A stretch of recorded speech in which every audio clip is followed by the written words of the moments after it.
Vous étiez au point de vue du jambon samedi. Vous avez vu toutes les vidéos. Mais tout ce que je vais vous montrer maintenant, vous ne l'avez pas vu. On est vendredi matin, H-35 avant le son et lumière. On peut voir ici, on est en pleine installation de projecteurs, donc vraiment en bord de falaise. C'est un grand mot falaise, mais voilà. On est à plus de 45 degrés de pente, je dirais. Oui, on est pas mal, oui, effectivement. Il faut faire un peu d'escalade. Ça va. Les risques du métier, à 2 mètres près. Inaugurer juste la passerelle sans le point de vue, c'est compliqué. Et comme on est en pleine nuit, qu'il n'y a aucune lumière publique, on doit trouver nous un moyen d'éclairer un petit peu la vallée pour que les gens, lorsqu'ils sont sur le point de vue, puissent le voir également. Donc ça, c'est un peu le but des projecteurs qu'on a ici. Et donc oui, il faut amener tout ça... Ouais, ici et de l'autre côté du coup de la passerelle.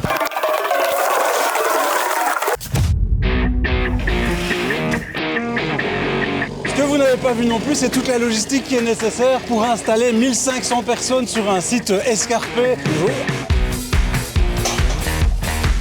C'est un lieu qui est en lacet, vraiment pas facilement accessible, donc il y a toute une organisation pour gérer. Ça va se faire par groupe en fait. Voilà. Il y aura plusieurs fois le spectacle. Voilà. Le chapiteau à l'écart, on rentrera dans une zone tampon beaucoup plus calme pour aller profiter là-bas au bout du show en tant que tel. 300 personnes avec tes 4 bénévoles.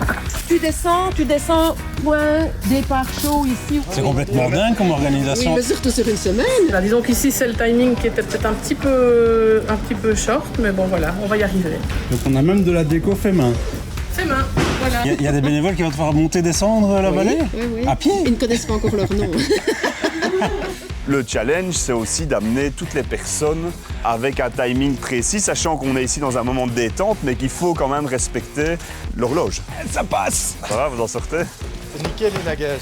Ouais, hein, c'est autre chose. Sauf là. Ça va, on va s'en occuper. Super. Derrière la barrière, en fait, on va placer 2 projecteurs laser au sol qui, eux, vont en fait faire des projections sur le paysage. Ça représente combien de watts Ça faut découper un fil d'acier. Ah oui, d'accord. Ce sont les projecteurs que nous avons installés sur la Tour Eiffel pour la cérémonie d'ouverture des Jeux Olympiques. Et ça va de bosser à cette hauteur-là, c'est bon Bon, écoute, c'est pas mal. Donc il n'y a pas que des projecteurs laser en haut, il y en a aussi dans la vallée. Voilà, tout à fait. Il y a 4 sites en fait. Il y a 4 sites en contrebas qu'on peut voir ici. Oui, la suite se passe en bas, donc je vous retrouve en bas. On est en bas. Là, c'est mieux. Vous n'avez pas vu ce trip en 4x4 dans les bois? Oh, quand même gaffe aux branches. Pour ramener des groupes électrogènes, pour poser des lasers là où personne ne sait aller. Ouais, c'est bien où on est là pour le déposer. Ils sont là-bas.